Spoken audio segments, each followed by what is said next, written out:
आजकल जब भी हम पेट्रोल पंप पर जाते हैं या नया एलपीजी सिलेंडर बुक करते हैं तो बिल देखकर एक झटका सा लगता है ना। महीने का पूरा बजट बिल्कुल बिगड़ जाता है।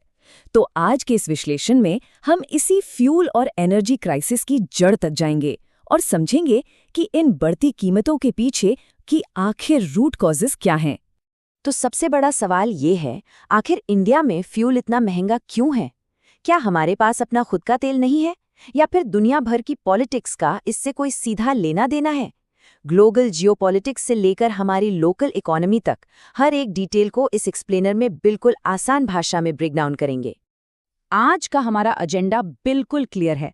हम फ्यूल क्राइसिस के बेसिक से शुरू करेंगे, फिर import dependency, global supply shocks, price breakdown और इन सब का हमारी इकोनॉमी पर इम्पैक्ट समझेंगे। और हाँ, एंड में हम फ्यूचर सॉल्यूशंस पर भी नजर डालेंगे। तो चलिए शुरू करते हैं पहले सेक्शन से, फ्यूल क्राइसिस एक्सप्लेन्ड, यानी जब डिमांड अचानक से सप्लाई से आगे निकल जाए। देखिए, सिंपल सी बात है, जब सप्लाई कम हो और डिमांड तेजी से बढ़े तब एनर्जी क्राइसिस पैदा होता है। और ये इतना खतरनाक क्यों है? क्योंकि फ्यूल का मतलब सिर्फ हमारी पर्सनल कार्स या बाइक्स नहीं है। जरा सोचिए, चलने वाली बड़ी फैक्ट्रीज, हाईवेज पर भारी ट्रक्स, घरों में इस्तेमाल होने वाली कुकिंग गैस, यहाँ तक कि पावर प्लांट्स, ये सब कुछ गैस और ऑयल पर चलते हैं। एक तरह से देश की धड़कन है ये। इसलिए अगर तेल महंगा हुआ तो ऑटोमेटिकली हर एक चीज महंगी हो जाती है। अब आते हैं दूसरे सेक्शन पर, इंपोर्ट डिपेंडेंसी। असल में यही इस पूरे क्राइसिस की रूट कॉज यानी सबसे बुनियादी वजह है। एक बेहद शॉकिंग स्टेटिस्टिक बताऊं, इंडिया दुनिया का तीसरा सबसे बड़ा ऑयल इंपोर्टर है। हम अपनी ज़रूरत का लगभग 85% क्रूड ऑयल, जी हाँ 85%, और 50% से ज़्यादा नेचुरल गैस बाहर के देशों से खरीदते हैं। अपना खुद का डोमेस्टिक प्रोडक्शन सिर्फ 15% तक ही सीमित है। ये जो इतना बड़ा असंतुलन है ना, यही इस क्राइसिस की सबसे बड़ी वजह है। अब आप सोचेंगे कि ये तेल आता कहाँ से है? हमारे टॉप सप्लायर्स हैं सऊदी अरेबिया, इराक, रशिया और यूएई। प्रॉब्लम ये है कि जब हमारी इतनी बड़ी ज़रूरत सिर्फ कुछ चुने हुए देशों पर निर्भर होती है, तो वहाँ अगर कोई पॉलिटिकल या इकोनॉमिक हलचल हुई तो उसका सीधा डायरेक्ट असर हमारी जेब पर पड़ता है। और यही हमें ले आता है हमारे तीसरे सेक्शन पर, ग्लोबल सप्लाई शॉक्स, जियोपॉलिटिक्स।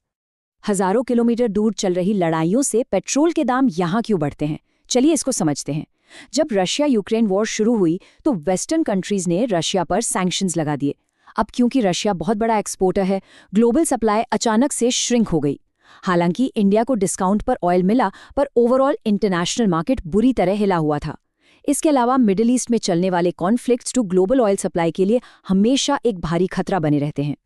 इस जियोपॉलिटिक्स में एक बेहद इंपॉर्टेंट चोक पॉइंट है स्ट्रेट ऑफ हॉर्मोन्स। ये मिडिल ईस्ट का एक बहुत ही क्रूशियल समुद्री रास्ता है। पूरी दुनिया के तेल का एक बहुत बड़ा हिस्सा इस एक पतले से रास्ते से गुजरता है। अगर किसी भी टेंशन की वजह से ये रूट ब्लॉक हो जाए तो समझ लीजिए दुनिया भर में और हमारे यहाँ भी एक भयानक फ्यूल क्राइसिस आ सकता है। It's literally that critical.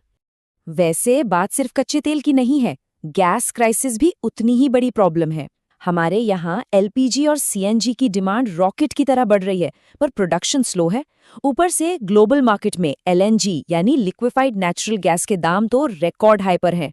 असल में हुआ ये कि जब यूरोप ने रशियन गैस का इस्तेमाल कम किया तो उन्होंने दुनिया भर की एलएनजी पर टारगेट किया। डिमांड बढ़ी, कंपटीशन बढ़ा और आखिर में इंपोर्टेड गैस हमारे लिए भी बेहद महंगी हो गई। अब चौथे सेक्शन की बात करते हैं, द प्राइस ब्रेकडाउन, यानी हमारा लोकल मैथ। अक्सर ये सवाल आता है कि अगर इंटरनेशनल मार्केट में तेल सस्ता हो भी जाए तो पेट्रोल पंप पर दाम तुरंत कम क्यों नहीं होते?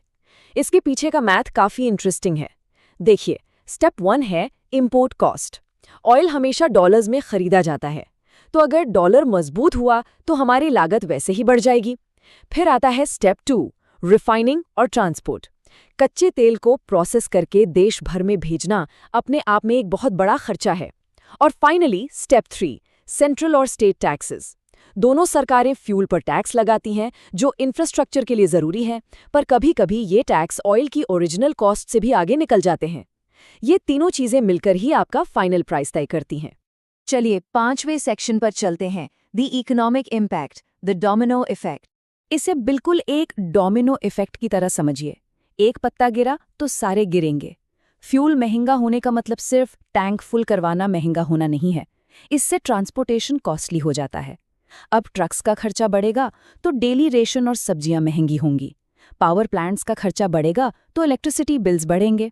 और आखिर में जब हर इंडस्ट्री की लागत बढ़ती है और प्रॉफिट कम होता है तो उसका सीधा असर जॉब मार्केट पर पड़ता है। एक बदलाव पूरी इकोनॉमी को हिलाकर रख देता है।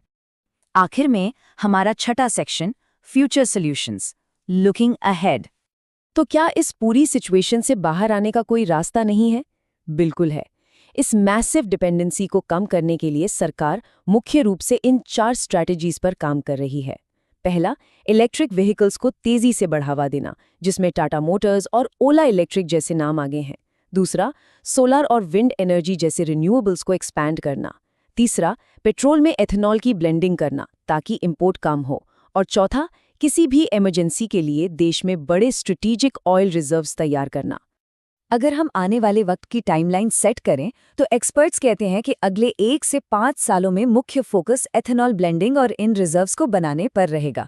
अगले 10 सालों में हमें सड़कों पर इलेक्ट्रिक व्हीकल्स का एक मैसिव अडॉप्शन दिखने लगेगा और आने वाले 20 सालों में तो सोलर एनर्जी की तरफ एक बेहद बड़ा शिफ्ट आएगा। उस वक्त ऑयल पर हमारी डिपेंडेंसी ड्रास्टिकली कम हो जाएगी और इकोनॉमी कहीं ज़्यादा सिक्योर होगी। तो इस पूरे विश्लेषण के बाद एक बड़ा ही ठोस सवाल उठता है, क्या आने वाले फ्यूचर में पेट्रोल और डीजल का इस्तेमाल कंप्लीटली बंद हो सकता है? सोचकर देखिए, ये एक ऐसी चर्चा है जिस पर विचार करना आज के टाइम में बेहद ज़रूरी है। उम्मीद है कि इस एक्सप्लेनर के ज़रिए फ्यूल प्राइसिंग और इस एनर्जी क्राइसिस का पूरा मैथ अब बिल्कुल क्लियर हो गया होगा। इस जानकारी को समझने के लिए हमारे साथ जुड़े रहने का बहुत बहुत शुक्रिया।